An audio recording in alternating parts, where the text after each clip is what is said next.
ಧರ್ಮ ವಿಶ್ವದ ಅತ್ಯಂತ ಪುರಾತನ ಧರ್ಮಗಳಲ್ಲೊಂದು. ಈ ಧರ್ಮದಲ್ಲಿ ದೇವಾಲಯಗಳಿಗೆ ಅತ್ಯಂತ ಮಹತ್ವದ ಸ್ಥಾನಮಾನ ಇದೆ.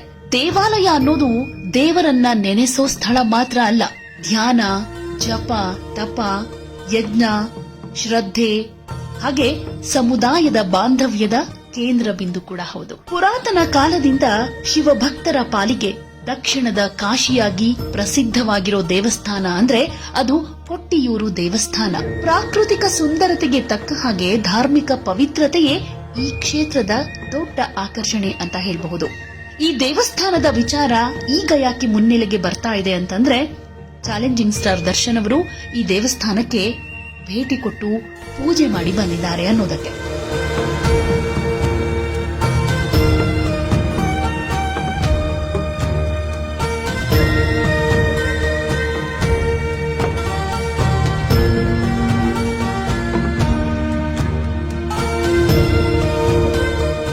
ಈಗಾಗಲೇ ಅವರ ದಿ ಡೆವಿಲ್ ಚಿತ್ರದ ಮಾತಿನ ಭಾಗದ ಶೂಟಿಂಗ್ ಮುಗಿದಿದೆ.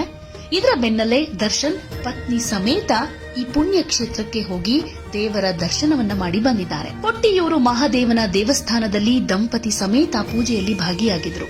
ಬಿಳಿ ಪಂಚೆಯುಟ್ಟು ಬಿಳಿ ಶಾಲು ಹೊತ್ಕೊಂಡಿರೋ ದರ್ಶನ್ ಜನರ ಮಧ್ಯದಲ್ಲೇ ನೀರಿನಲ್ಲಿ ಬರಿಗಾಲಲ್ಲೇ ನಡೆದುಕೊಂಡು ಹೋಗಿ ದೇವರಿಗೆ ಪ್ರಾರ್ಥನೆಯನ್ನ ಸಲ್ಲಿಸಿದ್ದಾರೆ. ಈ ದೇವಸ್ಥಾನಕ್ಕೆ ದರ್ಶನ್ ಯಾಕೆ ಹೋದ್ರು, ಈ ದೇವಸ್ಥಾನದ ವಿಶೇಷತೆ ಏನು, ಮಹತ್ವ ಏನು, ಇದೆಲ್ಲದರ ಬಗ್ಗೆ ತಿಳಿಯೋದಾದ್ರೆ, ಈ ಕೇರಳದ ಕೊಟ್ಟಿಯೂರು ಶಿವ ದೇವಾಲಯ ಭಾರತದ ಅತ್ಯಂತ ಪುರಾತನ ಹಾಗೂ ಪವಿತ್ರ ಕ್ಷೇತ್ರಗಳ ಪೈಕಿ ಸ್ಥಾನ ಪಡೆದುಕೊಳ್ಳುತ್ತೆ.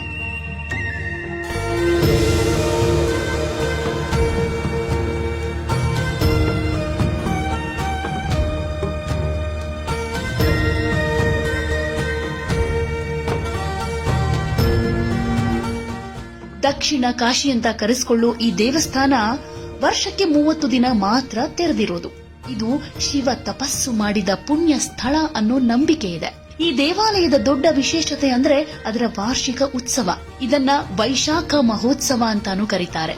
ಈ ದೇವಾಲಯದ ಶಿವಲಿಂಗ ಸ್ವಯಂಭೂ ಅಂದ್ರೆ ನೆಲದೊಳಗಿಂದ ಸ್ವಯಂ ಪ್ರತ್ಯಕ್ಷವಾಗಿದ್ದು ಅಂತ ನಂಬಲಾಗಿದೆ.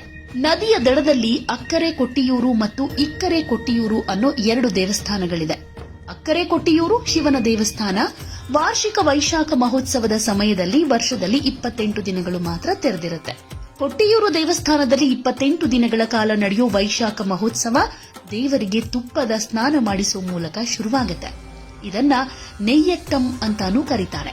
ವೈಶಾಖ ಮಹೋತ್ಸವವು ಭಗವಂತನಿಗೆ ತೆಂಗಿನ ನೀರಿನಿಂದ ಅಭಿಷೇಕ ಮಾಡೋದ್ರೊಂದಿಗೆ ಮುಕ್ತಾಯಗೊಳ್ಳುತ್ತೆ.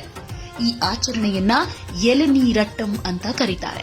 ಕೊಟ್ಟಿಯೂರು ದೇವಾಲಯದ ನವೀಕರಣವನ್ನ ಆದಿಗುರು ಶಂಕರಾಚಾರ್ಯರ ಕಾಲದಲ್ಲಿ ಮಾಡಲಾಗಿತ್ತು. ಜೊತೆಗೆ ಇಲ್ಲಿನ ವಾರ್ಷಿಕ ಉತ್ಸವವಾದ ವೈಶಾಖ ಮಹೋತ್ಸವದ ನಿಯಮಗಳನ್ನ ಕೂಡ ಶಂಕರಾಚಾರ್ಯರೇ ಮಾಡಿದ್ದಾರೆ ಅಂತ ಹೇಳಲಾಗುತ್ತೆ. ಈ ವರ್ಷದ ಜೂನ್ 8ರಿಂದ ಜುಲೈ 4ರ ತನಕ ಈ ದೇವಸ್ಥಾನ ಭಕ್ತರಿಗಾಗಿ ತೆರೆದಿರುತ್ತೆ. ಇಂತಹ ಸುಸಂದರ್ಭದಲ್ಲಿ ಕೊಟ್ಟಿಯೂರು ಶಿವ ದೇಗುಲಕ್ಕೆ ದರ್ಶನ್ ಭೇಟಿ ಕೊಟ್ಟಿದ್ದಾರೆ.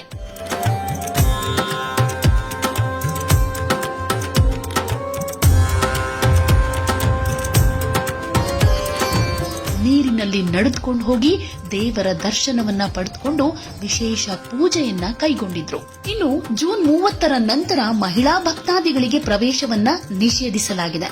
ಜೊತೆಗೆ ಇಲ್ಲಿ ಬರೋ ಭಕ್ತಾದಿಗಳಿಗೆ ತಂಗೋದಕ್ಕೆ ವಸತಿ ಸೌಲಭ್ಯ ಇರುತ್ತೆ. ದೇವಸ್ಥಾನ ಬೆಳಿಗ್ಗೆ 5 ಗಂಟೆಯಿಂದ ರಾತ್ರಿ 8:30ರ ತನಕ ಮಾತ್ರ ತೆರೆದಿರುತ್ತೆ. ಕೇರಳದ ಕಣ್ಣೂರು ಜಿಲ್ಲೆಯಲ್ಲಿರೋ ಈ ದೇವಸ್ಥಾನವನ್ನ ಬಾವಲಿ ನದಿಯ ತಟದಲ್ಲಿ ಕಾಣಬಹುದು. ದಕ್ಷಿಣ ಭಾರತದಲ್ಲಿ ಶಿವನನ್ನ ವಿಶೇಷವಾಗಿ ಪೂಜೆ ಮಾಡಲಾಗುತ್ತೆ.